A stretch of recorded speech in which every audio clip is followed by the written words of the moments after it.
আসসালামু আলাইকুম রহমতুল্লাহি ওবরাকাতু। তাকাব্বালাল্লাহু মিন্না ও মিনকুম।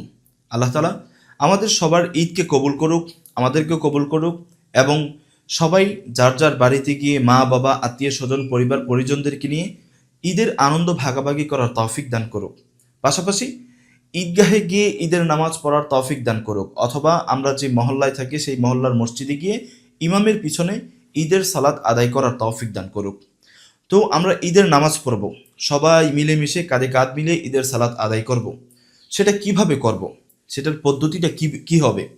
আমরা যে ছয় তাকবীরে ঈদের সালাত আদায় করব, সেখানে আমরা কখন হাত তুলব, কখন হাত ছেড়ে দিব, আবার কখন রুকুতে যাব, সেজদা যাব, কোন রাকাতে কি পড়ব। দেখা যায় আমাদের মধ্য থেকে অধিকাংশ মানুষই এই বিষয়গুলো জানে না। আর এর না জানার অন্যতম কারণ হলো আমরা প্রতিদিন যেভাবে 5 ওয়াক্ত সালাত আদায় করি, সেই ঈদের নামাজটা আমরা প্রতিদিন পড়ি না। কারণ ঈদের নামাজটা প্রতি বছরে 2বার, ঈদ উল ফিতর এবং ঈদ উল আজহায় পড়া হয়। যেহেতু একটা অনেক বড় গ্যাপ থেকে থাকে, কেউ কেউ শিখলেও সেটা আমরা ভুলে যাই। তো আজকে আমরা প্র্যাকটিক্যালি দেখব এবং শিখে নিব, এবং এটাকে সেভ করে রাখবেন অথবা শেয়ার দিয়ে টাইমলাইনে রেখে দিবেন। ঈদের দিন সকালেও এই পদ্ধতিটা দেখে যাবেন, যাতে করে ঈদের নামাজে গিয়ে আপনার বিড়ম্বনায় পড়তে না হয়। কারণ আমরা অনেক সময় দেখি ঈদের নামাজে গিয়ে কেউ কেউ ইমাম তাকবীর বলার পর রুকুতে চলে গেছে, কেউ সেজদায়, আবার কেউ বা দাঁড়িয়ে আছে। তো এরকম একটা পরিস্থিতি তৈরি হয়। তো আসেন আমরা প্র্যাকটিক্যালি শিখি যে কিভাবে ঈদের সালাত আদায় করব। প্রথমেই বলি, ঈদের সালাত 2 রাকাত এবং এটা ওয়াজিব। এটা নিয়ে কোনো ইমামের মাঝে ইখতিলাফ নেই। তবে একটা ইখতিলাফ হচ্ছে, সেটা হলো ঈদের নামাজে অতিরিক্ত 6 তাকবীর হবে নাকি 12 তাকবীর হবে। এটা নিয়ে ইমামদের মাঝে ইখতিলাফ আছে, তবে এটা সমাধানকৃত ইখতিলাফ। আমরা যে সুপ্রসিদ্ধ 4টি মাযহাবের কথা জানি, ফিকে হানাফি, ফিকে শাফিঈ, ফিকে হাম্বলি, ফিকে মালিকি। এই 4 মাযহাবের ইমামের মতে কারো কারো মতে 6 তাকবীর, কারো কারো মতে 12 তাকবীর। তবে এই উভয়ের পক্ষের প্রকৃত এবং পরিশুদ্ধ দলিল আছে, সহিহ দলিল আছে। সাহাবায়ে কেরামের আমলও দুইটার উপরে আছে, বর্ণনাও দুইটার উপরে আছে। তো আমরা যেহেতু ফিকে হানাফি অনুসরণ করি এবং এশিয়া বলেন এবং পৃথিবীর বিভিন্ন প্রান্তে যারা ফিকে হানাফিকে অনুসরণ করি, তারা 6 তাকবীরে ঈদের সালাত আদায় করে থাকি। তো সেই 6 তাকবীরের ঈদের সালাতটা আমরা কিভাবে পড়ব? প্রথমেই আসে নামাজের নিয়ত।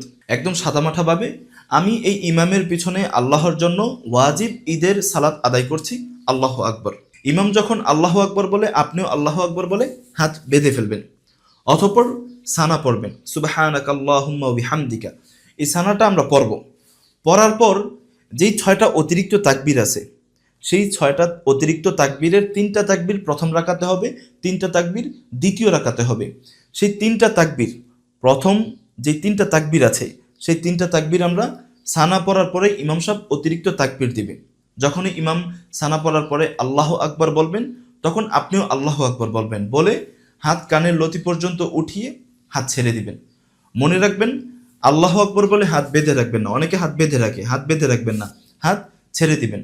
অতঃপর ইমাম আবার আল্লাহু আকবার বলবে, আবার আল্লাহু আকবার বলে কানের লতি পর্যন্ত হাত উঠিয়ে ছেড়ে দিবেন। ভালো করে মনে রাখবেন, প্রথম রাকাতে ইমাম যখন তৃতীয়বার আল্লাহু আকবার বলে হাত উঠাবেন, তখন হাত উঠিয়ে তৃতীয়বার ছেড়ে দিবেন না প্রথম 2বারের মতো।